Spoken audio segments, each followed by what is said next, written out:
আর কয়েকদিন পরেই জিলহজ মাস শুরু হতে যাচ্ছে। জিলহজ মাসের প্রথম 10টি দিন, এই দিনগুলো হলো ইবাদতের, নেক আমলের সবচেয়ে বড় যে মৌসুম রমাদান, তারপরে সবচেয়ে বড় মৌসুম হলো জিলহজের প্রথম দশক।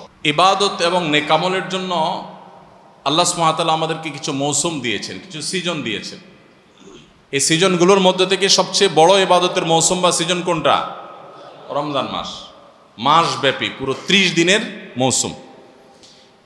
রমজানের পরে ইবাদতের সবচেয়ে বড় বৃহত্তম ইবাদতের মৌসুম হলো কোনটা? জিলহজের প্রথম 10টা দিন।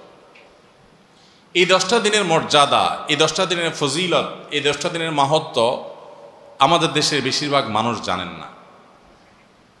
অথচ রমাদানের মর্যাদা মাশাআল্লাহ আমরা কম বেশি সবাই জানি। রমাদান মাসে আমাদের দেশে আলহামদুলিল্লাহ সাধারণ মানুষ যারা একেবারে দিন থেকে খুব বেশি যে দিনের খুব কাছে থাকেন তা না, দিন থেকে দূরে অনেক, তারাও রমজান মাস আসলে আলহামদুলিল্লাহ কিছু না কিছু ইবাদতের চেষ্টা করেন। তার মানে আলহামদুলিল্লাহ রমজান মাস ইবাদতের মৌসুম হওয়ার বিষয়টা এস্টাবলিশড। কিন্তু রমজান মাসের পরে ইবাদতের যে দ্বিতীয় বৃহত্তম মৌসুম আছে জিলহজের প্রথম 10 দিন, এই দিনগুলো, এই 10টা দিনও যে ইবাদতের বিরাট বড় মৌসুম, অনেক ফজিলতপূর্ণ সময়, এই সম্পর্কে আমাদের সমাজে খুব বেশি আলোচনা বা জানাশোনা নাই বললেই চলে। জিলহজের প্রথম 10 দিন আসলে আমাদের সমাজে একটা চিত্র আমাদের চোখের সামনে ভেসে ওঠে। রমজানের কথা চিন্তা করলে আমরা তারাবির কথা মনে করি, কোরআন তেলাওয়াতের কথা মনে করি, রোজা রাখার কথা মনে করি, ইফতার করার কথা মনে করি, সাহরি করার কথা মনে করি। আলহামদুলিল্লাহ অনেক ইবাদতের চিত্র আমাদের সামনে রমজানের কথা চিন্তা করলে ভেসে ওঠে। কিন্তু জিলহজের কথা চিন্তা করলে আমাদের স্মৃতিতে ভেসে ওঠে শুধু একটা চিত্র। জিলহজের প্রথম দশকের একটা চিত্রই আমাদের স্মৃতিতে ভেসে ওঠে। সেটা কোনটা? গরু আর ছাগল। জিলহজের প্রথম দশকের একটা স্মৃতি আমরা জানি, সেটা কি? গরু আর ছাগল। রাস্তাঘাটে, বাজারে, গ্যারেজে, ঘরবাড়িতে, সব জায়গায় শুধু গরু আর ছাগল। জিলহজের প্রথম দশক মানে কি শুধু গরু আর ছাগল? ভাইরা আমার, এই হারিয়ে যাওয়া বিলুপ্ত প্রায় ইবাদতের এই মৌসুমের ধারণাকে পুনর্জীবন দান করা সময়ের অপরিহার্য একটা দাবি। মুসলিম মিল্লাত আমরা ভুলে গেছি। এজন্য আজকে আমরা যে কথাগুলো বলবো আল্লাহর ওয়াস্তে সবাই পাক্কা নিয়ত করে নেই। এই কথাগুলো অনুযায়ী আমি নিজে তো আমল করবো ইনশাআল্লাহ। আমি বাইরে গিয়ে আমার পরিবারে, আমার পরিচিত লোকদের মধ্যে আরও কয়েকজন মানুষকে আমি সচেতন করবো ইনশাআল্লাহ। তাহলে একটি আমল হারিয়ে যাচ্ছে, হারিয়ে গেছে প্রায়, এরকম একটা আমলকে পুনর্জীবন দান করা, এটা অনেক বড় ফজিলতপূর্ণ আমল। আপনারা জানেন নবী করিম সাল্লাল্লাহু আলাইহি ওয়াসাল্লামের একটা হাদিস রয়েছে, মান আহিয়া সুন্নাতাম মিন সুন্নতি, যে ব্যক্তি আমার সুন্নতের কোনো একটা সুন্নতকে জিন্দা করবে, কোনো একটা ভালো কাজ যে ব্যক্তি শুরু করবে, মান সান্না সুন্নাতান হাসানাতান ফালাহু আজরুহা ওয়া আজরু মান আমিলা বিহা, তাহলে এই ব্যক্তি সেই প্রচলন দিয়ে যত মানুষ তার এই প্রচলন থেকে আমল করবে, আল্লাহ তাআলা তাদের সবার সমপরিমাণ সওয়াব তাকে দান করবেন। এই জন্য আমরা এই মুর্দা সুন্নত, হারিয়ে যাওয়া আমলকে পুনরায় জিন্দা করতে প্রস্তুত আছি তো ইনশাআল্লাহ। তাহলে আজকে আমরা যারা এই কথাগুলো শুনবো তারা শুধুমাত্র আমলের নিয়ত না, আমল তো বটেই, আমরা দাওয়াতের নিয়ত শুনবো, ঠিক আছে তো ইনশাআল্লাহ। এবং জিলহজের এই প্রথম দশক পর্যন্ত আরও যে দিনগুলো আছে, এই দিনগুলোতে প্রায় 20 দিন সময় আছে। এই 20 দিন সময়, পুরো সময় জুড়ে আমরা অন্যদেরকে সচেতন করব, সতর্ক করবো। আসুন্নাহ ফাউন্ডেশন থেকে আমরা একটা লিফলেট তৈরি করেছি, ছোট্ট A4 সাইজের অর্ধেক, একবারে ছোট্ট একটা লিফলেট আমরা তৈরি করেছি। এই লিফলেটটা ইনশাআল্লাহ আগামীকালকে ছাপায় চলে আসবে। ইমাম সাহেবরা যে যত কপি ইচ্ছা সংগ্রহ করতে পারবেন। এখানে জিলহজের প্রথম দশকের কিছু তাৎপর্য আর 11টি করণীয় কোরআন এবং সুন্নাহর আলোকে এগুলো দেওয়া আছে। এগুলো ঘরে ঘরে পৌঁছায় দেন, মানুষকে পৌঁছায় দেন এবং আমলের জন্য উৎসাহিত করেন, উদ্বুদ্ধ করেন। ইনশাআল্লাহ আমরা রমাদানের মতো জিলহজের প্রথম দশকেও ইবাদতের যে একটা মৌসুম আছে, সেই ধারণাটা সমাজে প্রতিষ্ঠিত করতে পারবো ইনশাআল্লাহ। আরবে যারা ছিলেন বা আরবের পরিবেশ সম্পর্কে যারা জানেন তারা বলতে পারবেন, বিশেষ করে সৌদি আরবের যে এনভায়রনমেন্ট এবং পরিবেশ, মহল্লা, বাসা, বাড়ি, সেখানে অলিতে গলিতে গেলে বোঝা যায় জিলহজের প্রথম দশক চলতেছে। মার্কেটে গেলে বোঝা যায় জিলহজের প্রথম দশক চলছে। সব জায়গায় তাকবীরের ধ্বনি শোনা যায়, আল্লাহু আকবার, আল্লাহু আকবার, লা ইলাহা ইল্লাল্লাহু, আল্লাহু আকবার, আল্লাহু আকবার, লিল্লাহিল হামদ। বিভিন্ন বাসা বাড়ির গেইটে ছোট্ট ডিভাইস রেখে দেয়। এই ডিভাইসে আপনার ছোট সাউন্ড বক্সে মৃদু ভলিউমে এই তাকবীরগুলো সুললিত কণ্ঠে বাজতে থাকে। পথচারী যারা যায় তারা এটা শুনে তাদের মনে হয়, তারা পড়া শুরু করে দেয়। দোকানে যাবেন আপনি, মার্কেটে শপিং মলে যাবেন, ছোট্ট করে আপনার হালকা ভলিউম দিয়ে এই তাকবীরগুলো বাজাইতে থাকে, সেগুলো দেখে সবাই স্মরণ হয়, সবাই পড়তে থাকে। এভাবে গোটা সমাজে বোঝা যায় যে একটা ইবাদতের মৌসুম চলছে। কিন্তু আমাদের সমাজে ওই যে গরু আর ছাগল ছাড়া আর কিচ্ছু দেখা যায় না। তো এই সুন্নাতটাকে আমরা জিন্দা করবো তো ইনশাআল্লাহ। ইসলামের এই ইবাদতগুলো, এগুলো যখন আমরা সমাজে জিন্দা করব, এগুলো যখন প্রচলিত হবে ইনশাআল্লাহ, দিন বিমুখ মানুষগুলো দিনদার হওয়ার জন্য এটা একটা বড় সহায়ক ভূমিকা পালন করবে। রমজানে আমরা ইবাদতের যে চার্জ করেছি ইবাদতের মাধ্যমে, এটা দীর্ঘ 2 মাস পর কিছুটা হলেও দুর্বল হয়ে গেছে, চার্জটা কমে গেছে। আবার জিলহজের প্রথম 10 দিন যখন ভালো করে রিচার্জ করব, আবার কিছুদিন ইনশাআল্লাহ চলতে পারবো আল্লাহ চাহেন তো। আল্লাহ আমাদেরকে সবাইকে আমলের তৌফিক দান করুন। ভাইরা আমার, কোরআনে কারিমে আল্লাহ রাব্বুল আলামিন সূরা ফাজর, কোরআনে কারিমে 30 নম্বর সূরা একটা সূরা হলো, সূরাগুলো একটা সূরা হলো সূরাতুল ফজর। এই সূরাতুল ফজরের মধ্যে আল্লাহ তাআলা বলেছেন ওয়াল ফজরি ওয়া লায়ালিন আশ, ফজরের শপথ। ফজর মানে কি? ফজরের নামাজ, সকাল। ফজরের শপথ, ওয়া লায়ালিন আশ, এবং 10টি রাতের শপথ। এই 10টি রাতের শপথ যে আল্লাহ তাআলা করলেন, আল্লাহ সুবহানাহু ওয়া তাআলা কোনো বস্তুর নামে শপথ করার মানে হলো ওই বস্তুটা আল্লাহ তাআলার কাছে বিরাট বড় মর্যাদাবান। আল্লাহর সৃষ্টির মধ্যে যে সমস্ত সৃষ্টির নাম আল্লাহ শপথ করেছেন, এই সৃষ্টিগুলোর মাহাত্ম্য এবং শ্রেষ্ঠত্ব মর্যাদা বোঝানোর জন্য আল্লাহ তাআলা ওই বস্তুগুলোর নামে কি করেন? শপথ করেন। যদিও আল্লাহ ছাড়া কোনো মানুষের জন্য, বান্দার জন্য জায়েজ নাই আল্লাহ ছাড়া আর কারোর নামে কি করা? শপথ করা। নবী করিম সাল্লাল্লাহু আলাইহি ওয়াসাল্লাম বলেছেন মান আরাদা আন ইয়াহলিফা ফালইয়াহলিফ বিল্লাহি আও লিয়াসমুত। কেউ যদি শপথ করতে চায় সে আল্লাহর নামে করবে, আর নাহলে চুপ থাকবে। মায়ের কিরা, বাপের কিরা, অমুকের কিরা, তমুকের কিরা, মাথা সুইয়া, পাও সুইয়া, স্টিয়ারিং হুইল সুইয়া, ক্যাশ বাক্স সুইয়া, এই সমস্ত কোনো ছুঁয়াছুঁয়ি করে এবং আল্লাহ ছাড়া আর কারোর নামে শপথ করা জায়েজ নাই। এটা নূউম মিনাশ শিরক, শিরকের একটা প্রকার। আল্লাহ ছাড়া কারুল্লাহ নামে কি করা? শপথ করা। তো আল্লাহ সুবহানাহু ওয়া তাআলা শপথ করেন তার সৃষ্টির নামে, কেন? শুধুমাত্র ওই সৃষ্টির মাহাত্ম্য মর্যাদা বোঝাবার জন্য, অথবা শপথ করে যে কথাটা আল্লাহ তাআলা বোঝাতে চান, বলতে চান, সেই কথাটার আজমত, তার বড়ত্ব বোঝাবার জন্য, যে এই কথাটা এত গুরুত্বপূর্ণ কথা, তোমরা বললে সেটাকে শপথ করে বলা লাগতো, এটা বোঝাবার জন্য আল্লাহ শপথ করেন। তো এই যে ওয়াল ফাজরি ওয়া লায়ালিন আশ, এই 2 আয়াতে আল্লাহ তাআলা শপথ করলেন। এরপরে 3 নম্বর আয়াতে বলছেন ওয়াল ওয়াশফাই ওয়াল ওয়াতরি, এবং জোড় এবং বেজোড়। এই 10টি রাতের মধ্যে আবার জোড় এবং বেজোড়, অর্থাৎ সবগুলো রাতের শপথ। বিশ্ববিখ্যাত তাফসিরের কিতাব তাফসির ইবনে কাসিরের মধ্যে ইবনে আব্বাস রাদিয়াল্লাহু তাআলা আনহুর বরাতে, আরো অন্যান্য মুফাসসিরিনদের বরাতে উল্লেখ করা হয়েছে, এখানে 10টি রাত বলতে বোঝানো হয়েছে জিলহজের প্রথম 10টা, জিলহজ মাসের প্রথম 10টা রাতকে। এবং এই 10টা রাতের যে জোড় বেজোড় সবগুলোই যে ফজিলতপূর্ণ, এটা বোঝাবার জন্য আল্লাহ তাআলা আরেকটা আয়াত ব্যবহার করেছেন, ওয়াশফাই ওয়াল ওয়াতর, জোড় এবং বেজোড় সবগুলো রাতের শপথ। তাহলে এখান থেকে জিলহজের প্রথম দশকের মর্যাদা বুঝে আসে কি আসে না? সহিহ বুখারীর একটা হাদিস রয়েছে, নবী করিম সাল্লাল্লাহু আলাইহি ওয়াসাল্লাম বলেছেন মা মিন আইয়ামিন আল আমালুস সালিহু ফীহিন্না আহাব্বু ইলাল্লাহ মিন হাযিহিল আইয়াম, ইয়ানি আইয়ামাল আশর।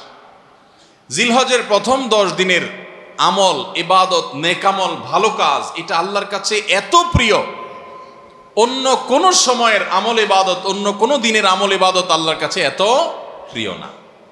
বান্দা এই 10 দিনে নেকামল করলে আল্লাহ তাআলা যত খুশি হন, অন্য কোন সময়ের নেকামলে আল্লাহ তাআলা এত সন্তুষ্ট হন না।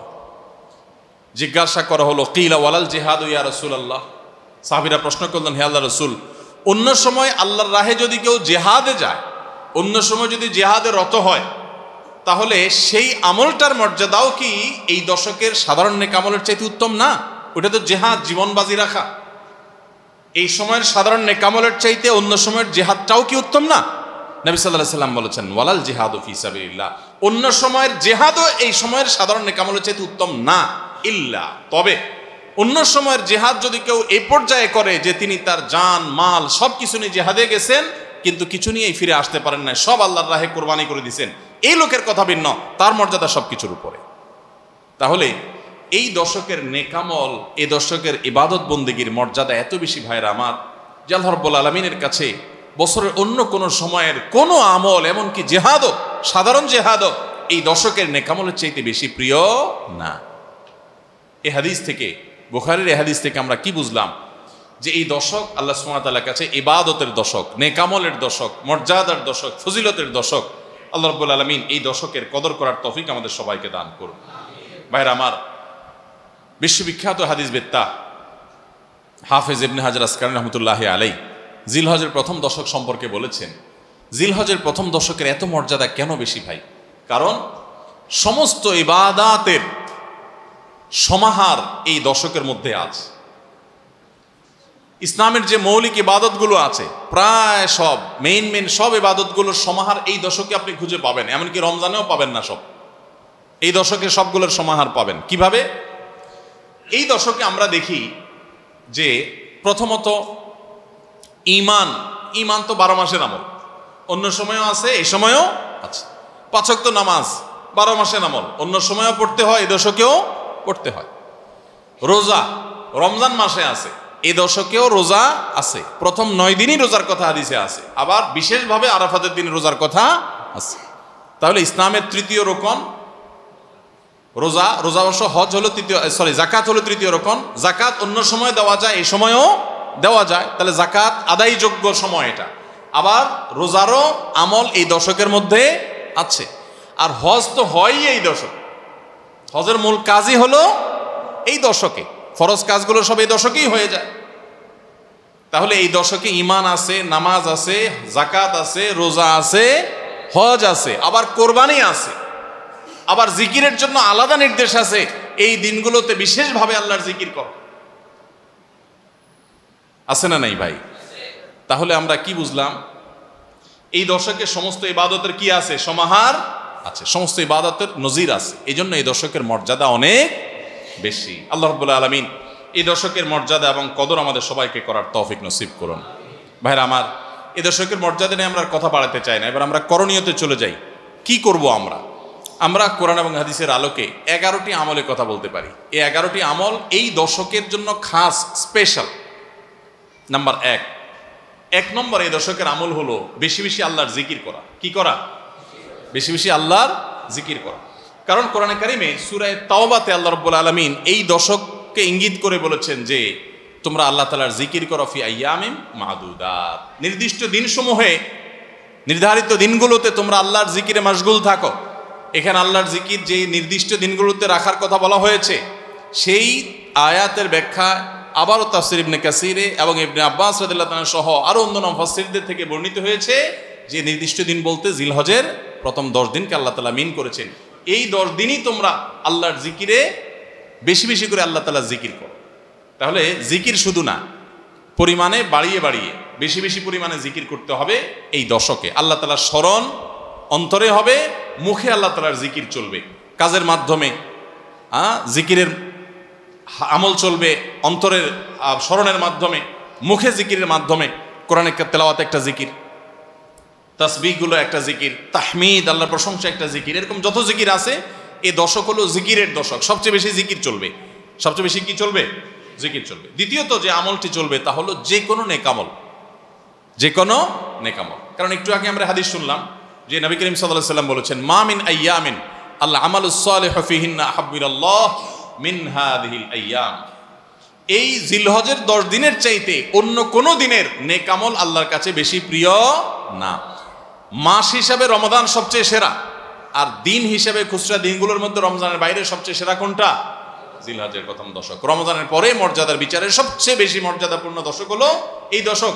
এই জন্য এই দশকে আমল করলে আল্লাহর কাছে এত প্রিয় যে অন্য কোনো সময়ের আমল আল্লাহর কাছে এত প্রিয় না। এই জন্য এই দশকের দ্বিতীয় আমল হলো বেশি বেশি নেকামল করা। বেশি বেশি কি করা? নেকামল করা। রুটিন যে নামাজগুলো আছে, কাজগুলো আছে, সেগুলো বিশেষ ইহতিমামের সাথে করা। অন্য সময় আপনি নামাজের টুকটাক গাফলতি করেন, কিন্তু এই দশকে মোটেই করবেন না।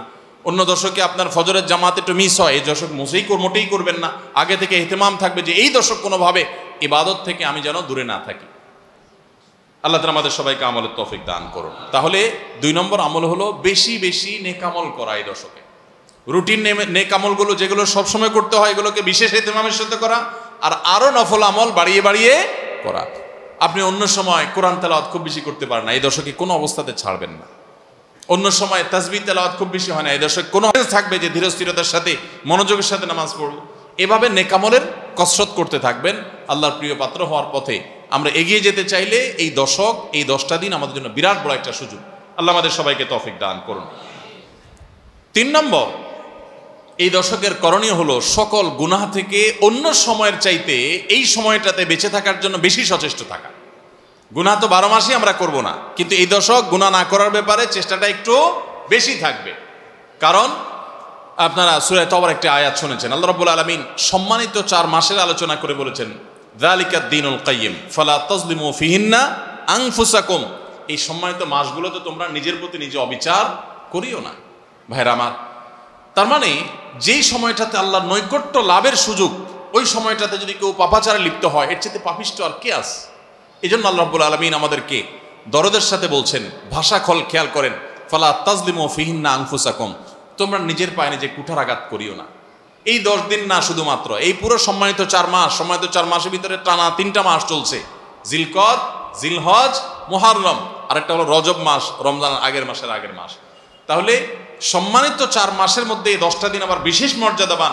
অতএব এই আয়াতটা এখানে আরো বেশি ফিট হবে, অর্থাৎ পাপাচার থেকে বাঁচার জন্য আলাদা কসরত থাকবে। অন্য সময় আমি গুনাহের কাজ করলেও এই দশকে কোনো অবস্থাতে আল্লাহর নাফরমানি করব না। আল্লাহ আমাদের সবাইকে বেঁচে থাকার তৌফিক দান করুন। ভাই আমার, তাহলে 3 নম্বর আমল আমরা পেয়ে গেলাম। 4 নম্বর আমল হলো, যাদেরকে আল্লাহ তাআলা সামর্থ্য দিয়েছেন তারা হজ করবেন। এই দশক হজের আমলের মাস, আমলের দশক, এই দশকেই তো হজ হবে। অতএব যাদের তৌফিক দিয়েছেন আল্লাহ তাআলা, তারা কি করবেন? হজ করবেন। এটা এই দশকের আমল। এটা হলো 4 নম্বর আমল। 5 নম্বর আমল হলো, যাদেরকে আল্লাহ সামর্থ্য দিয়েছেন তারা এই দশকে কোরবানি করবেন। কারণ কোরবানি এমন একটা আমল, নবী করিম সাল্লাল্লাহু আলাইহি সাল্লাম মদিনা হিজরত করেছেন, এরপর থেকে প্রতি বছরই তিনি কি করেছেন? কোরবানি করেছেন। আল্লাহ নির্দেশ করেছেন, ফাসাল্লি লিরাব্বিকা ওয়ানহার, তুমি তোমার রবের নির্দেশ পালনার্থে নামাজ আদায় করো এবং কোরবানি করো। তো এই জন্য ঈদুল আজহা, অর্থাৎ এই জিলহজের প্রথম দশকের শেষ দিন, অর্থাৎ 10ম দিনে কোরবানির আমলটা করা, এটা যাদের সামর্থ্য আছে তাদের জন্য প্রযোজ্য। এই দশকের একটা আমল হলো কি করা? কোরবানি করা। কয়টা আমল গেল? 5টা। 6 নম্বর হলো, যাদের কোরবানি করার ইচ্ছা আছে তারা জিলহজের চাঁদ ওঠার আগে আগে, জিলকদ মাসের শেষ দিনের মধ্যে তাদের হাতের নখ, চুল, গোফ, অবাঞ্ছিত লোম এগুলো সব কেটে পরিষ্কার করে ফেলবেন এবং এই দশক আর সেগুলোতে হাত দিবেন না। কোরবানি করে তারপরে সেগুলো পরিষ্কার করতে চাইলে করবেন, এই দশকে আর হাত দিবেন না। নবী সাল্লাল্লাহু আলাইহি সাল্লাম বলেছেন, মান আরাদা আন ইউদাহিয়া ফালা ইয়াখুয মিন শা'রিহি ওয়া আযফারিহি শাইআ, যে ব্যক্তি কোরবানি করার এরাদা করেছে, নিয়ত করেছে, সেই জন্য তার চুল, নখ এগুলো না কাটে। ওই 10 দিন জিলহজের চাঁদ উঠছে আর কাটবেন না, চাঁদ উঠার আগে আগে কেটে ফেলবেন এবং কোরবানির পরে যায় কাটবেন। এই 10 দিন বিরত থাকা। তবে অন্য আরো বিভিন্ন রেওয়ায়াত থেকে, বর্ণনা থেকে বোঝা যায় যে এই আমলটা শুধু যিনি কোরবানি করবেন তিনি নয়, যিনি কোরবানি করবেন না, কোরবানি করার সামর্থ্য নাই, তিনি এই আমল করতে পারেন, তাহলে আল্লাহ তাআলা তাকে কোরবানি করার সওয়াব দান করবেন। এমনকি কোন সালাফ, কোন সাহাবী থেকে আমলও বর্ণিত আছে যে বাসার বাচ্চা কাচ্চা যারা আছে তাদেরকেও এই দশকে চুল, নখ ইত্যাদি কাটতে নিষেধ করেছেন। তাহলে চুল, নখ ইত্যাদি কাটা থেকে বিরত থাকা এই 10 দিন, আগে কাটা এবং পরে কাটা, এই 10 দিন না কাটাকাটি না করা, এটা একটা মুস্তাহাব আমল। এবং প্রায় সব ফুকাহায়ে কেরাম এই ব্যাপারে একমত হয়েছেন। মওসুআ ফিকহিয়া কুয়েতিয়ার মধ্যে লেখা হয়েছে যে ইত্তাফাকাল ফুকাহা, সব ফকিহগণ প্রায় একমত যে এই দশকে যিনি কোরবানি করবেন তিনি তো বটেই, কোরবানি যিনি করবেন না তাদের তরফ থেকেও চুল, নখ এগুলা কাটা থেকে বিরত থাকা মুস্তাহাব। তাহলে 6 নম্বর আমল গেল চুল, নখ ইত্যাদি এই দশক না কেটে থাকা। 7 নম্বর আমল হলো এই দশকে বেশি বেশি তাকবীর পাঠ করা। এটা তাকবীরে মুতলাক বলা হয়, সাধারণ তাকবীর। আল্লাহু আকবার, আল্লাহু আকবার, লা ইলাহা ইল্লাল্লাহ, আল্লাহু আকবার, আল্লাহু আকবার ওয়ালিল্লাহিল হামদ। এই তাকবীরটা হলো মিন শাআইরিল ইসলাম, এটাকে আমরা করতে পারি। ইসলামের যে নিদর্শনগুলো আছে সেগুলোর মতো করে এই তাকবীরটা আমরা পাঠ করব। এমনভাবে পাঠ করব যে অলিতে গলিতে, রাস্তাঘাটে সব জায়গায় তাকবীরের ধ্বনি চলতে থাকবে, কারোর ডিস্টার্ব করে না। মৃদু কণ্ঠে সব জায়গায় গুনগুনিয়ে আমাদের মুখ থেকে তাকবীর চলবে। আপনারা অনেকে হয়তো শুনে থাকবেন, সাহাবায়ে কেরাম রিদওয়ানুল্লাহি তাআলা আজমাইনের মধ্য থেকে কেউ কেউ, আবু হুরায়রা রাদিয়াল্লাহু তাআলা আনহু, আরো কোন সাহাবীর আমল বর্ণিত আছে যে জিলহজের প্রথম দশক শুরু হলে তারা বাজারে চলে যেতেন। বাজারে কেন যেতেন ভাই? শুধুমাত্র এই নিয়তে বাজারে যেতেন যে বাজারে গিয়ে অনেক মানুষজন থাকবে, তাদের সামনে গিয়ে উচ্চস্বরে তাকবীর পাঠ করব, আমার তাকবীর শুনে পুরো বাজারের সবাই গুনগুনিয়ে তাকবীর বলে উঠবে। এই উদ্দেশ্যে শুধুমাত্র কোন সাহাবী বাজারে যেতেন এবং যে বলতেন আল্লাহু আকবার, আল্লাহু আকবার, লা ইলাহা ইল্লাল্লাহ, আল্লাহু আকবার, আল্লাহু আকবার, ওয়ালিল্লাহিল হামদ। শয়তান আমাদের পুরা সমাজকে গ্রাস করে ফেলছে ভাই, সর্বত্র।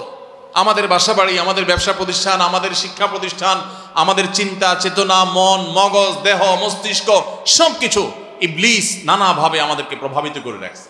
ইবলিসের ওয়াজ তো আজকাল আমরা শুনি না।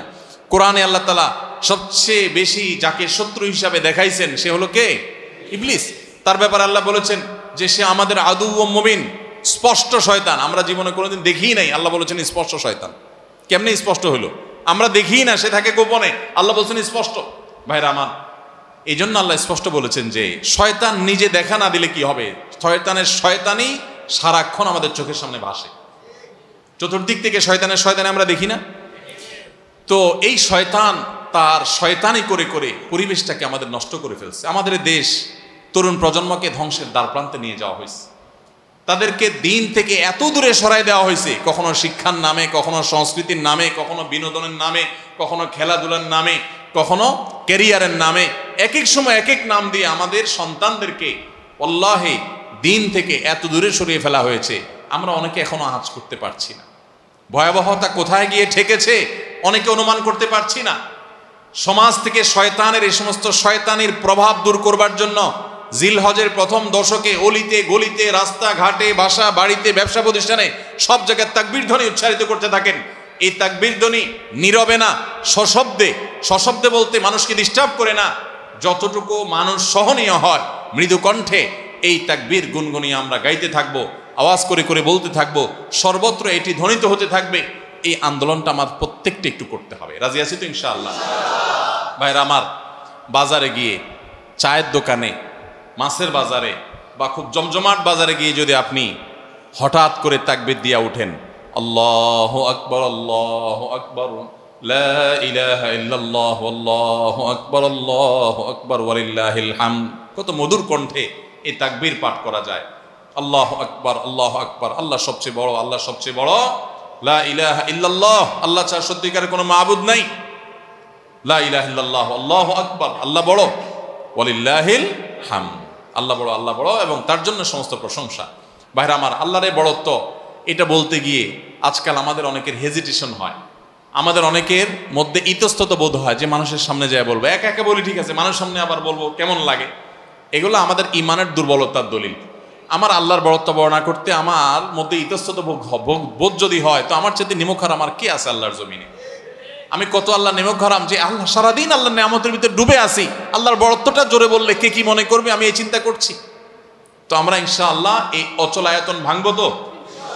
আমরা ইনশাআল্লাহ এই হীনমন্যতা, এই ইতস্ততা দূর করবো তো ইনশাআল্লাহ? ভাইরা আমার, টার্গেট করে করে বাসায় যাওয়ার সময় মোবাইলে অ্যালার্ম দিয়ে দিয়ে লিখে লিখে রিমাইন্ড করে করে তারপরে আমল করব। মনে থাকবে তো ইনশাআল্লাহ? যেখানে মানুষ আছে একটু জোরে জোরে তাকবীর পাঠ করবো। বাসায় ঢোকার সময় জোরে জোরে পড়তে পড়তে ঢুকবেন, যাতে বাসার সবাই তাকবীর দিয়ে উঠে। হঠাৎ মনে হবে একটু জোরে জোরে পড়বেন, যাতে সবাই তাকবীর দিয়ে উঠে। পুরো পরিবেশটাকে সেভাবে করবেন। আমি আমার বাসায় এই দশক আসলে সাধারণত মৃদু কণ্ঠে ভলিউমের সবসময় তাকবীরটা চালু করে রাখি, যাতে সবার মনে হয়। অফিসে কম্পিউটারে এটাকে মৃদু কণ্ঠে চালু করে রাখি, অন্যান্য কাজ করতে থাকি, এই আওয়াজ চলতে থাকে, যাতে করে যে আসে সে দেখে তার মনে হয় সে আমলটা করতে পারে। তো আমরা এই আমলটা চিন্তা করবো তো ইনশাআল্লাহ? যদি আপনি বাজারে গিয়ে তাকবীর বলেন, আমাদের সমাজের যে অবস্থা, যে অবক্ষয়, দিনই চেতনা দিন দিন যেভাবে হারিয়ে গেছে, আপনার তাকবীর শুনে হয়তো অনেকে হাসবে।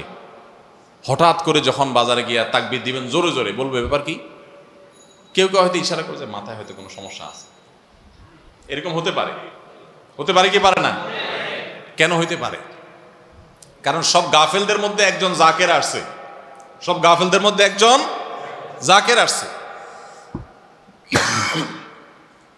যেখানে সবাই গাফলতিতে নিমজ্জিত, সেখানে একজন জিকিরকারী আসছে, এই জন্য ওই গাফেলদের মধ্যে জিকিরকারী একজন জিকিরকারী ব্যক্তিকে মনে হয় পাগল, অথবা তাকে বলা হয় যে আননোন। অথচ হওয়া দরকার ছিল মুসলমানদের সমাজে সবাই জাকের, এক দুজন গাফেল, আর আমরা সবাই হয়ে গেছি গাফেল। এই জন্য একজন জিকিরকারী হলে তাকে মানুষ কি করে? উপহাস করে, পাগল মনে করে।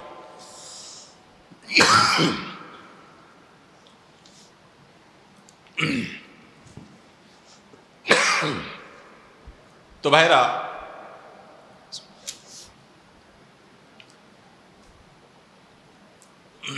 ওই যে কোন দেশে নাকি রাজাকে ভবিষ্যৎবাণী করা হয়েছে যে রাজা সাহেব পাগলা পানি আসতেছে, পাগলা পানি, বন্যার পানিতে যে পানি আসবে এটাতে সব জায়গায় ছড়ায় যাবে, এটা পাগলা পানি, দেশে আর কোনো পানি থাকবে না, এই পানি সবাই খাইতে বাধ্য হবে, আর এই পানি পাগলা পানি নাম এই জন্য দেওয়া হয়েছে, এই পানি যে খাবে সে পাগল হয়ে যাবে।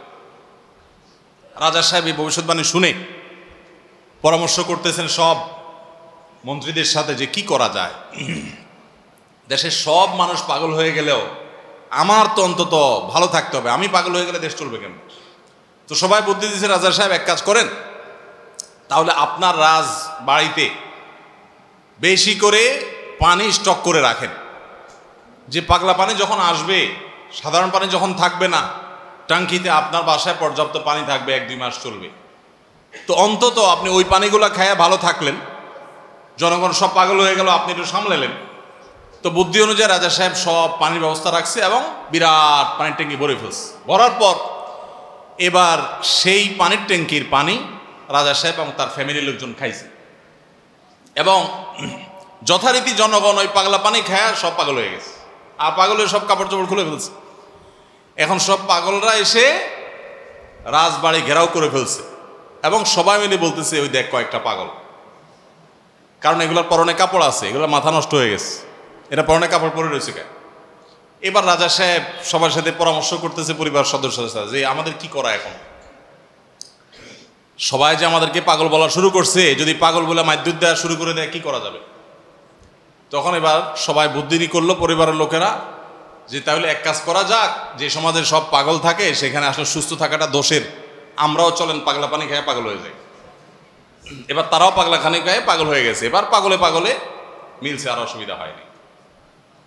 এই সমস্ত গল্প হয়তো এর কোনো বাস্তবতা নাই, কিন্তু এই গল্প বলার উদ্দেশ্য হলো যে যেই সমাজে মানুষ সব গাফেল হয়ে যায়, ফাসেকের পরিমাণ বেশি হয়ে যায়, সেই সমাজে একজন বাজারে গিয়ে যখন আল্লাহু আকবার আল্লাহু আকবার তাকবীর ধ্বনি দিবে, তখন তাকে কিছু লোক পাগল বলাটা সমাজের মানুষের পাগল হওয়ার দলিল।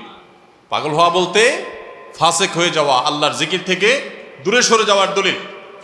কেন? বাজারে যায় যদি কেউ একটু গেয়ে উঠে, মনের সুখে কোনো একটা গান গেয়ে উঠে, তাকে তো কেউ অসুস্থ মনে করে না। তাহলে জিকিরের ক্ষেত্রে এরকম কেন হয়?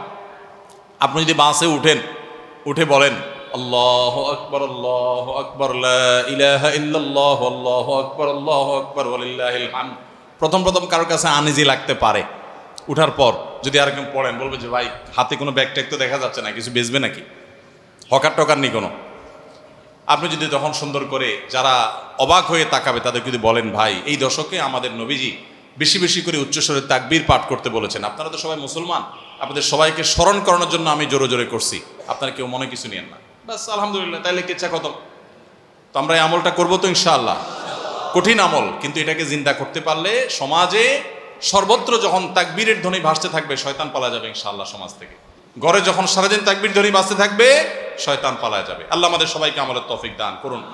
জিলহজের প্রথম দশকে এই আমলটা সম্পর্কে নবী করিম সাল্লাল্লাহু আলাইহি ওয়াসাল্লামের ভাষ্য খেয়াল করেন। তিনি বলেছেন, ফাকসিরু ফীহিন্না মিনাত তাকবীরি ওয়াত তাহলিলি ওয়াত তাহমিদ। জিলহজের প্রথম দশক যখন শুরু হয়, তোমরা বেশি বেশি করে তাকবীর পড়ো, বেশি বেশি করে তাহমিদ পড়ো, বেশি বেশি করে তাহলিল পড়ো, অর্থাৎ আল্লাহু আকবার লা ইলাহা ইল্লাল্লাহ আল্লাহু আকবার লিল হামদ, এটা বেশি বেশি করে পাঠ করো। এটা নবী সাল্লাল্লাহু আলাইহি ওয়াসাল্লাম নির্দেশ করেছেন। তাহলে কয় নম্বর আমল গেল? 7 নম্বর আমল, বেশি বেশি করে তাকবীর তাহমিদ তাহলিল পড়া। 8 নম্বর আমল হলো এই তাকবীর তাহমিদ তাহলিলটাই বিশেষভাবে পড়া। 7 নম্বরটা হলো সাধারণভাবে রাত দিন যতক্ষণ পারেন বেশি বেশি পড়বেন, কোনো সময় ফিক্স নাই। এবং 10 দিন ফুল। আর 8 নম্বর আমল হলো এই তাকবীরটাই নির্দিষ্ট সময় নির্দিষ্ট দিনগুলোতে বিশেষভাবে পড়া। সাধারণভাবে তো পড়বেনই, আর বিশেষভাবে পড়বেন। বিশেষভাবে কখন? আইয়ামে তাশরিকে। আইয়ামে তাশরিক কাকে বলা হয় ভাই? জিলহজের 9 তারিখ ফজরের পর থেকে নিয়ে জিলহজের 13 তারিখ আসর পর্যন্ত। জিলহজের 9 তারিখ ফজর থেকে নিয়ে জিলহজের 13 তারিখ আসর পর্যন্ত প্রত্যেক নামাজের পর সবাই যার যার জায়গা, পুরুষরা সরবে আর মা বোনরা বাসা বাড়িতে নীরবে তারা তাকবীর পাঠ করবেন। আল্লাহু আকবার, আল্লাহু আকবার, লা ইলাহা ইল্লাল্লাহ, আল্লাহু আকবার, আল্লাহু আকবার, ওয়ালিল্লাহিল হামদ। প্রত্যেক নামাজের পরে একা একা পড়েন আর জামাতে পড়েন। সর্বাবস্থায় জামাতে পড়লে ইমামের সাথে তাল মিলায় পড়তে হবে জরুরি না, প্রত্যেকে যার যারটা শেষে পড়বেন। মনে থাকবে তো ইনশাআল্লাহ? তাহলে 8 নম্বর আমল হলো আইয়ামে তাশরিক, অর্থাৎ জিলহজের 9 তারিখ থেকে 13 তারিখ পর্যন্ত প্রত্যেক নামাজের পরে তাকবীরগুলো জোরে জোরে পাঠ করতে থাকবো ইনশাআল্লাহ।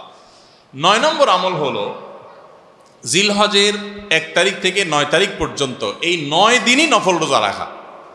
এই 9 দিনই নফল রোজা রাখা। এই 9 দিন নফল রোজা রাখা সম্পর্কিত একটা হাদিস পাওয়া যায়, এবং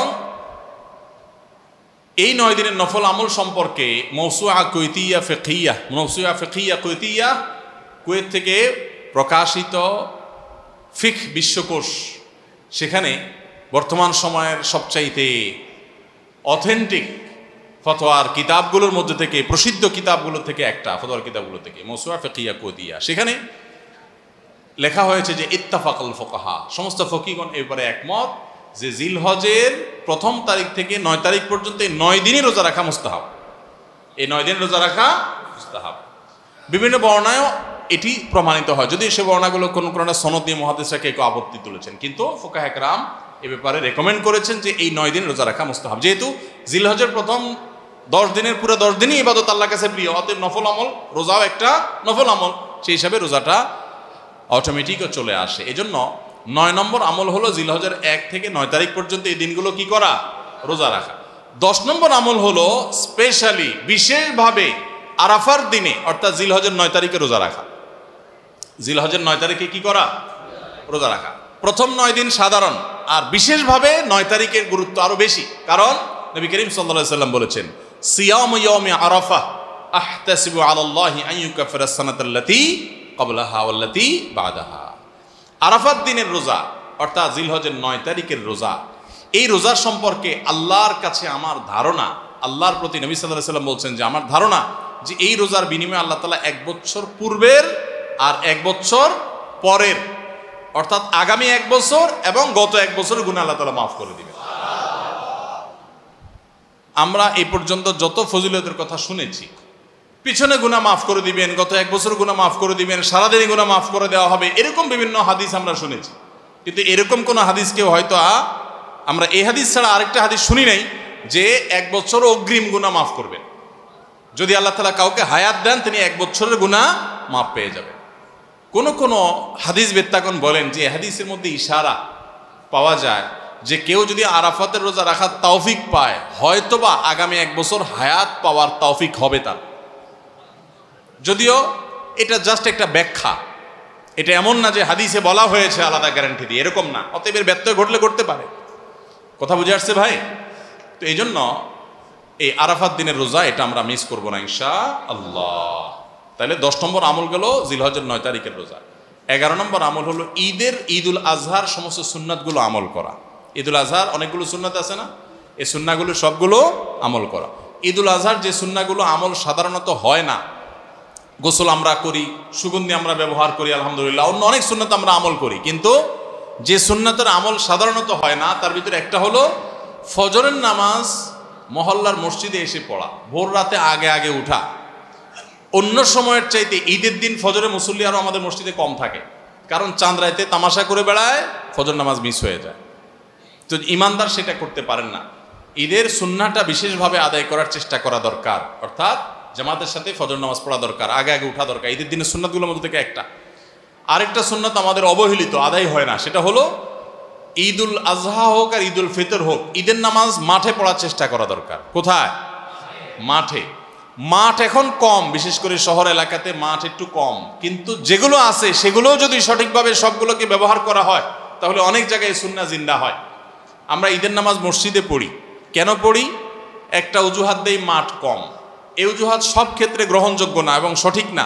অনেক জায়গায় মাঠ থাকা সত্ত্বেও মানুষ মসজিদে নামাজ পড়ে, কারণ সব মহল্লার মানুষ আলাদা আলাদা নিজেরা একটু মাতবরি করতে চায়। আমরা আবার আরেক জায়গায় নামাজ পড়তে যাবো, আমাদের একটা বাঁকাহতি থাকে। এই রোগ মসজিদে মসজিদে ঢুকে গেছে, মসজিদ কমিটির লোকদের মধ্যে রোগ ঢুকে গেছে। তারাই কোরবানি করতে রাজি না, যে আমরা এখানে জমাত করব না, চলুন আমরা সবাই মিলে বড় একটা মাঠে করি। বড় মাঠে কয়েক মসজিদের মুসল্লিরা একসাথে নামাজ আদায় করার যে সৌন্দর্য আছে, এই সৌন্দর্য মসজিদের মধ্যে ঈদের নামাজ পড়ার মাধ্যমে নাই। এই জন্য ভাইরা, মাঠে ঈদের নামাজ জিন্দা করার চেষ্টা করতে হবে ইনশাআল্লাহ। চেষ্টা করা যাবে না ইনশাআল্লাহ? তাই বলে আবার রাস্তাঘাট আটকায় মানুষের অসুবিধা হয় সেভাবে করে ঈদের নামাজ ব্যবস্থা করেন না। হ্যাঁ, যদি কোনো রাস্তা এরকম হয় যে না, এ রাস্তা বিকল্প বহু রাস্তা ডানে বামে আসে, মহল্লার রাস্তা, কারোর কোনো অসুবিধা হবে না, তাহলে সেখানে হতে পারে শর্ত সাপেক্ষে। কিন্তু সাধারণত রাস্তা নয়, বরং আমাদের নামাজ পড়তে হবে কোথায়? মাঠে। এবং ঈদের নামাজ মসজিদে আদায় করবেন না, মাঠে আদায় করবেন। এই আওয়াজটা সর্বত্র তোলা দরকার। শহর তো বটেই, গ্রামে পর্যন্ত এখন প্রত্যেক মসজিদে মসজিদের নামাজ হয়। কেউ কাউকে মানতে রাজি না, কেউ কাউকে মানতে রাজি না। আরেক জায়গায় ঈদগাহে নামাজ পড়বো, আমাদের ইজ্জত থাকে নাকি? তো এই লোক ইসলাম বুঝে নাই। ঈদের জামাত হবে, অনেক বড় জামাত, সেখানে বহু মসজিদের মুসল্লিরা আসবে, এটার মধ্যেই সৌন্দর্য, পুরো মহল্লার মানুষের সম্মিলন ঘটবে। এই সুন্নতটা আদায় হয় না। ঈদুল আজহার আরেকটা সুন্নাত অবহেলিত, সেটা হলো ঈদুল আজহায় আমরা জানি যে প্রথম খাবার ঈদুল আজহার কোরবানির গোশত দিয়ে হবে, এটা সুন্নাত। ওমর রাদিয়াল্লাহু তাআলা থেকে একটা রওয়ায়াত বর্ণিত আছে যে আল্লাহ তাআলার উদ্দেশ্যে কোনো কিছু দান করলে এটা নিজে ভোগ করা যায় না। যায়? আপনি আল্লাহর রাস্তার জন্য, আল্লাহকে খুশি করার জন্য আল্লাহর রাস্তায় কিছু দিয়ে দিয়েছেন, এটা কি নিজে খাওয়া যায়? আর এটা আপনি গরিবকে দিয়ে দিবেন, মসজিদে দান নিয়াত করলে মসজিদকে দিয়ে দিবেন, আপনি নিজে ভোগ করতে পারবেন না। শুধু কোরবানি এবং আকিকা, এই দুইটা আমল আছে, যে এই দুইটা আমল আল্লাহকে খুশি করার জন্য জবাই করার সময় বলছেন বিসমিল্লাহ আল্লাহু আকবার, আল্লাহুম্মা লাক মিনকা ওয়ালাক, আল্লাহ আপনার তরফ থেকে আবার আপনার উদ্দেশ্যেই কোরবানি করলাম, আমার কোনো ধান্দা নাই।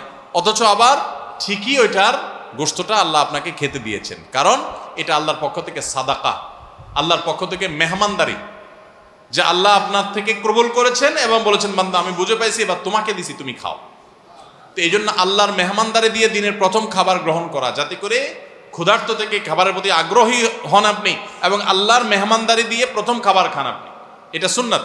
এই জন্য ঈদুল আজহার দিন আমরা কোনো কিছু না খেয়ে থাকবো, রাতে খেয়ে যে শোবো, এরপরে আর কোনো কিছু খাবো না, ঈদগাহে আসবো না খেয়ে, কোরবানির পশুর গোশত বানায়া রান্না করে ওইটা দিয়ে প্রথম খাবার খাবো ইনশাআল্লাহ।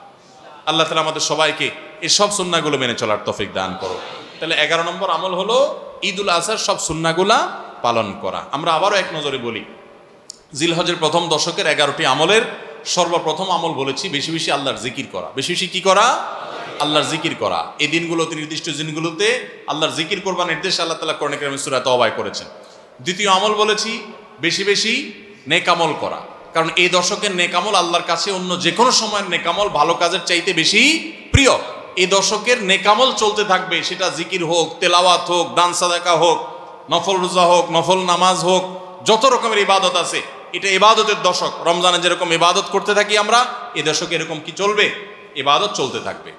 3 নম্বর আমল হলো অন্য যে কোনো সময় আমরা গুনাহ এবং পাপাচার থেকে বাঁচার জন্য যতটা চেষ্টা করি, এই দশকে গুনাহ থেকে বাঁচার চেষ্টাটা হবে অন্য যে কোনো সময় চাইতে অনেক বেশি।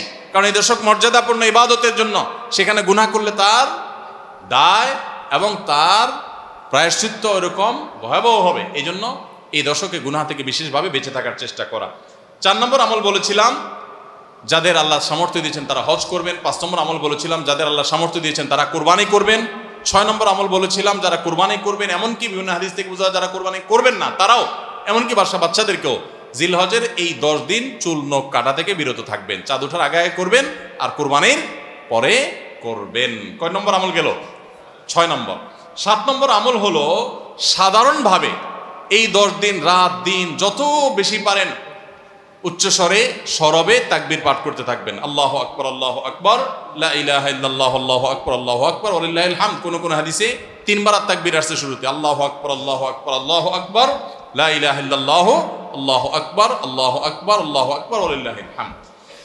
আর 8 নম্বর আমল হলো এই তাকবীরটাই বিশেষ সময়ে, বিশেষ দিনে, বিশেষ সময়ে পড়া। সেটা কিভাবে?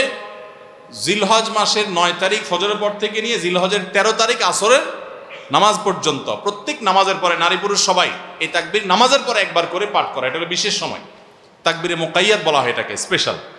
এটা 8 নম্বর আমল। 9 নম্বর আমল হলো জিলহজের 1 থেকে 9 তারিখ পর্যন্ত এই সব দিনগুলোতে নফল রোজা রাখা মুস্তাহাব। 10 নম্বর আমল হলো জিলহজের 9 তারিখ আরাফার দিনে রোজা রাখা আলাদা স্পেশাল সওয়াবের কাজ। 1 বছর আগের এবং 1 বছর অগ্রিম পরের গুনাহ মাফ আল্লাহ তাআলা করে দেন, অর্থাৎ সগীরা ছোট গুনাহ আল্লাহ তাআলা মাফ করে দেন, বড় গুনাহ থেকে তওবা করলে সেগুলো মাফ পাওয়া যাবে। আর 11 নম্বর আমল হলো যে ঈদের দিনে যত সুন্নাহ আছে সব সুন্নাহগুলো সঠিকভাবে পালন করব। আল্লাহ রাব্বুল আলামিন আমাদের সবাইকে জিলহজের এই 10 দিনের ফজিলত এবং মর্যাদা প্রতি মুহূর্তে স্মরণ করার তৌফিক দান করুন। এই দশক যে মর্যাদার দশক যায়, ফজিলতের দশক যায়, ইবাদতের দশক যায়, জিকিরের দশক যায়, তাকবীরের দশক যায়, নফল রোজার দশক যায়, ধারণাই নাই আমাদের, মনেই থাকে না। অনেক মানুষ আছে জিজ্ঞেস করলে ভাই তার হাবভাব দেখলে রুটিনের ভিতরে কোনো পরিবর্তন নাই। অন্য সময় ফজরে গাফলতি, এই দশকেও গাফলতি। আরে ভাই রমজান মাসে তো মানুষ বেনামাজিও নামাজ পড়ে, মাশাআল্লাহ, ঠিক না ভাই? ঠিক। যে লোক বখিল সেও টুকটাক দান করে, যে কখনো মসজিদে আসে না সেও মসজিদে আসে, যে কোরআন ছুঁয়ে দেখে না সেও একটু কোরআন ছোঁয়, কারণ রমজান ইবাদতের মৌসুম চলছে। তাহলে জিলহজের প্রথম দশকে এরকম ইবাদতের ছিটাফোঁটা, ইবাদতের কোনো আবহ, ইবাদতের কোনো পরিবেশ, ইবাদতের কোনো আলামত, এর কোনো আপনার চিহ্ন আমাদের সমাজে, আমাদের পরিবারগুলোতে দেখা যায় না। তাহলে এই দশক ইবাদতের অত্যন্ত ফজিলতপূর্ণ দ্বিতীয় বৃহত্তর মৌসুম হওয়া সত্ত্বেও অবহেলিত দশক, অজানা দশক, এই আমলগুলো হারিয়ে যাচ্ছে সমাজ থেকে। এগুলোকে জিন্দা করবো তো ইনশাআল্লাহ। আমরা সবাই এক একজন যার যার দায়িত্বে কমপক্ষে 5 জন মানুষকে আমরা সচেতন করবো ইনশাআল্লাহ। ঠিক আছে তো ইনশাআল্লাহ ভাই? এই বিষয়গুলো আমরা অন্যদের মাঝে শেয়ার করব। আমরা আমাদের ফাউন্ডেশন থেকে যে লিফলেট করেছি আপনারা নিজের উদ্যোগেও করে নিতে পারেন। আপনারা চাইলে আমাদের ফাউন্ডেশনের যে কেউ গেলে যতগুলো কপি লাগে আপনারা নিয়ে নিতে পারবেন। আপনার মসজিদগুলোতে আপনারা বিতরণ করবেন, রাস্তা দোকানে দোকানে হেঁটে হেঁটে মানুষকে হ্যান্ডবিল দিবেন এবং মানুষকে বলবেন ভাই একটু পড়ে দেখবেন এবং আমল করবেন। যদি আমরা এই আমলটা সমাজে চালু করতে পারি আমরা সাকসেস ইনশাআল্লাহ। চেষ্টা করা যাবে তো ইনশাআল্লাহ? প্রত্যেকে যার যার মহল্লায় অলিতে গলিতে তাকবীরের ধ্বনি চালায় রাখবেন এবং তাকবীরের ধ্বনি শুরু করবেন, এবং যুবকরা প্ল্যান করে করে তাকবীর পাঠ করবেন। আবার তাকবীরের নাম দিয়ে মানুষকে ডিস্টার্ব করেন না। মিছিল করতে করতে আল্লাহু আকবার আল্লাহু আকবার দিতে গেলেন, মানুষ মোবাইলে কথা বলতে পারলো না, এই ডিস্টার্ব আবার করা যাবে না, খবরদার। ইসলাম আমাদেরকে ব্যালেন্স শিক্ষা দিয়েছে, কোনো আমল করতে গিয়ে কাউকে কষ্ট দেওয়া যাবে না। সবাই চেষ্টা করবো তো ইনশাআল্লাহ। আল্লাহ তাআলা আমাদের সবাইকে আমলের তৌফিক দান করুন। জাযাকুমুল্লাহ খাইর।